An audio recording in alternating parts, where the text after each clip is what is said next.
تو اسی لیے بیسکلی میں بتاؤں آپ کو، جو آج کا جو ججمنٹ ہے اس کے اندر کوئی ایسا بری چیز نہیں ہے، کیونکہ یہ کہا کہ جو فتویٰ ہے وہ جو ہے ایک پیرلل کورٹ نہیں ہے. پہلی بات یہ جو کچھ بھی جو ہمارے فتوے آتے ہیں، جو اوپینین ہوتے ہیں، وہ ساری چیزیں جو ہے پیرلل کورٹ نہیں ہیں بیسکلی. اور یہ دارالقضاء جو اس طرح کے کورٹس بنائے گئے ہیں، یہ چھوٹے جو معاملے ہوتے ہیں جیسے شادی بیاہ، انہیریٹنس وغیرہ کے جو معاملے ہیں ان کو ہم سولو کر سکتے ہیں اپنے لیول پہ، اپنے مسلمانوں کے شریعت لاء کے اکارڈنگ.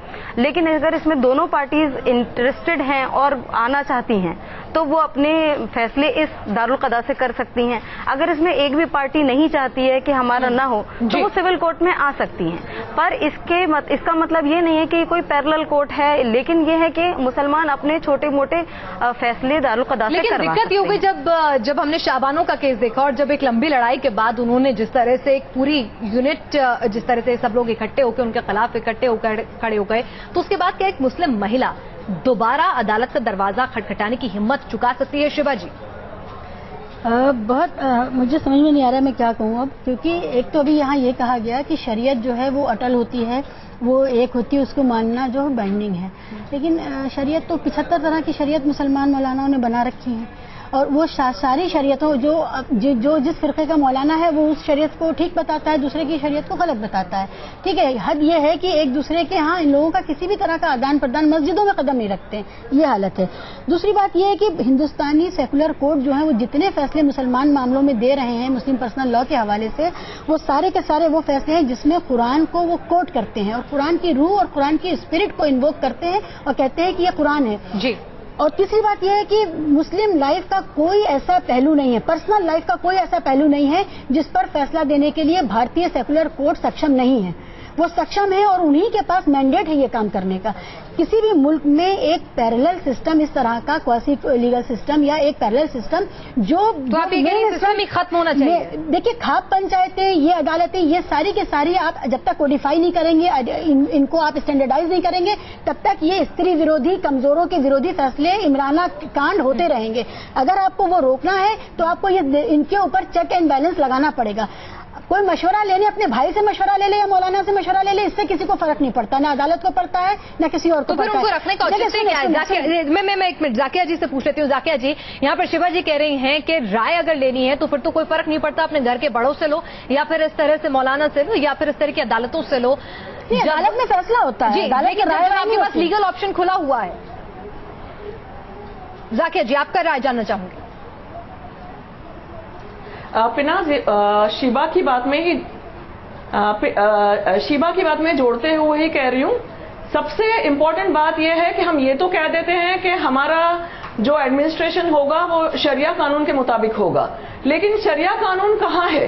ہمارے دیش میں کوئی شریعہ قانون ہے ہی نہیں. جو 1937 کا جو قانون ہے وہ محض یہ کہتا ہے کہ the Muslims of India will be governed by the Sharia Act. But what is that Sharia Act? That is not specified. شادی کی عمر کیا ہوگی؟ طلاق کا طریقہ کیا ہوگا؟ ایک سے زیادہ شادیوں کا کیا مطلب حل ہے؟ بچوں کی کسٹڈی، اگر طلاق ہو رہا ہے تو مینٹیننس کی کیا بات ہے؟ شریعہ قانون کہیں لکھت روپ سے ہمارے دیش میں ہے نہیں، اور اس کے چلتے بہت ہی اینٹی ویمن طریقے سے نیائے کیا جاتا ہے. اور اسی کے چلتے یہ ہوتا ہے کہ جو قصے سامنے آتے ہیں کہ 3 طلاق دے کے گھر سے نکال دیا گیا، یا بیوی ہوتے ہوئے آدمی نے دوسری شادی کر لی اور یہاں تک کہ بیوی کو معلوم بھی نہیں ہے، اور دوسری شادی جس کے ساتھ کری اس کو بھی معلوم نہیں ہے کہ اس کی آلریڈی ایک بیوی ہے اور اس کے بچے ہیں. سو ہم شریعہ قانون تو بہت کہتے ہیں، لیکن ویئر از دا شریعہ قانون؟ I am asking this question. It is high time that ہمارے دیش میں قرآن آدھارت ایک شریعہ قانون بنے، جس میں جیسے صاحب کہہ رہے تھے، فرقان صاحب کہہ رہے تھے کہ بہت سارے الگ الگ مسلک ہیں. تو ہمارا جو کامن منیمم پروگرام ہونا چاہیے وہ یہ ہونا چاہیے کہ it's a religion based on justice and fairness. So there should be a Sharia law based on the principles of justice and fairness and equity.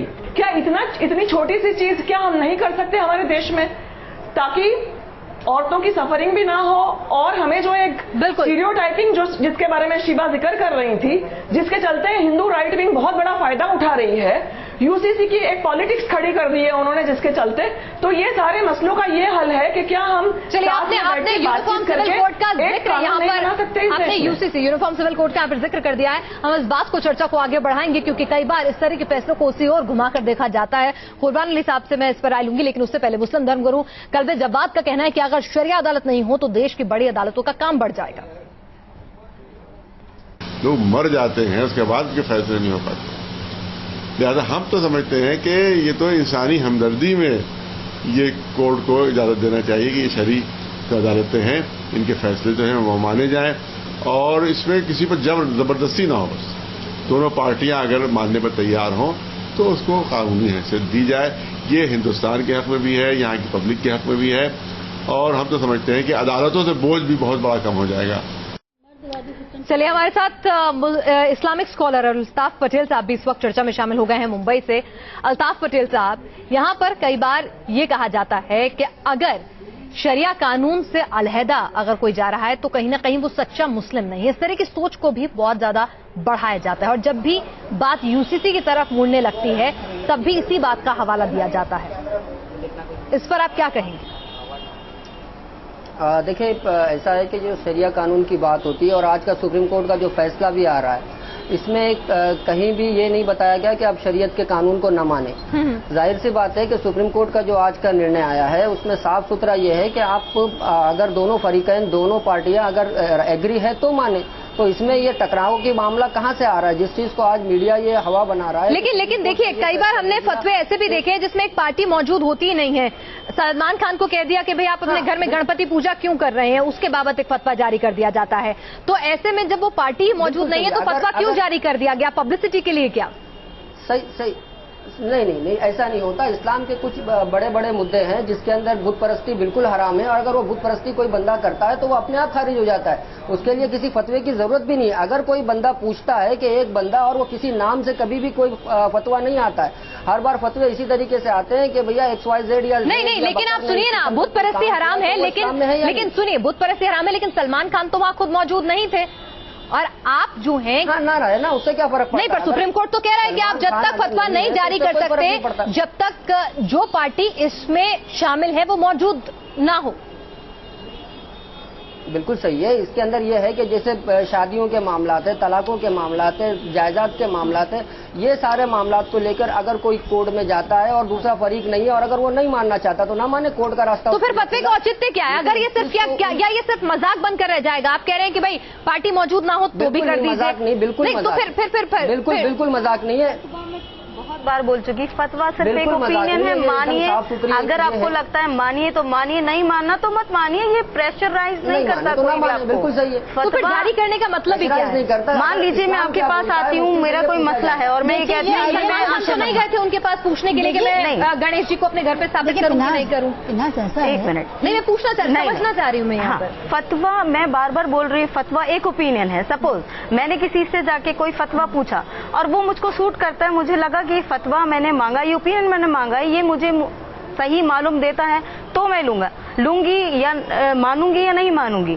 फतवा का मतलब ये नहीं है कि आपने एक ओपिनियन मांगा और वो आपके ऊपर लागू, आपके ऊपर हो गया। कुर्बान जी, मैं यहाँ पर समझना चाहूंगी कि अगर मान लीजिए मैंने एक सलाह पूछी है और वो सलाह मुझके पास तक पहुंचती है, तो वो सलाह सिर्फ मुझ तक सीमित है या फिर उस सलाह का इंटरप्रिटेशन हम पूरी कौम के लिए कर लेते हैं? क्योंकि सवाल अगर मैंने पूछा तो मुझ तक लागू हो, पूरी कौम के लिए उसका इंटरप्रिटेशन क्यों निकाला जाए? ये बड़ा कॉम्प्लेक्स है। क्या मैं कुछ कह सकती हूँ? जी जाकिया जी, पहले मैं कुर्बान अली जी से एक जवाब ले लूं, फिर आपके पास आती हूं। ऐसा है कि इसमें इस्लाम में भी चलिए आप ज़किया जी, आता हूं आपके पास में। मैं आप जो बात कह रही हैं मैं उसकी तायीद कर रहा था कि आपने जो बात कही वो बिल्कुल सही है कि कोडिफाई होना चाहिए, लेकिन करेगा कौन इस काम को? आपको याद है कि 1985 में जब शाबानो मामले में सुप्रीम कोर्ट का वर्डिक्ट आने के बाद कॉन्स्टिट्यूशनल अमेंडमेंट कराया गया मुस्लिम पर्सनल लॉ बोर्ड और तमाम मुस्लिम ऑर्गेनाइजेशन की तरफ से, तो सरकार तो उनके आगे झुक गई और उन्होंने वो कानून बना दिया कि मुसलमान औरत जो है वो अपना मेंटेनेंस नहीं ले सकती।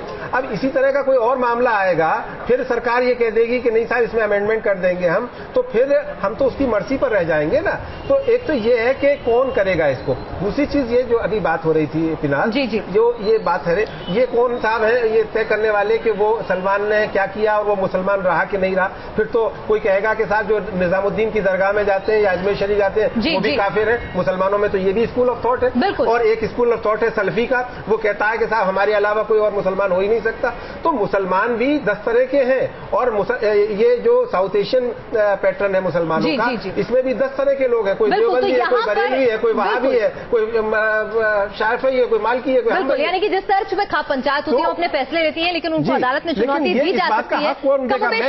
मैं इस्लाम, मेरे लिए जो इस्लाम है उसको कोई इंटरप्रेट करके देगा क्या? ये मेरा पर्सनल फेथ का मामला है, मैं जैसे चाहूंगा वैसे करूंगा। इसमें कोई साहब को ये हक हासिल नहीं है कि वो ये कहें कि मुझे बताएं कि आप मुसलमान हैं या नहीं है, आप काफिर हैं। तो यानी कि कहीं ना कहीं ये जो इंटरप्रिटेशन है और जो फतवे का तरीका है, जो पूरी नीड है फतवे की, जो जरूरत है कहीं ना कहीं जिस वजह से वो जनरेट होते हैं, उसको कहीं ना कहीं पल्यूट किया जा रहा है, खराब किया जा रहा है, जिसकी वजह से यहां पर बदनामी हो रही है फतवे शब्द की भी। उस पर हम चर्चा करेंगे, लेकिन जल्द लौट रहे हैं छोटे से ब्रेक के बाद।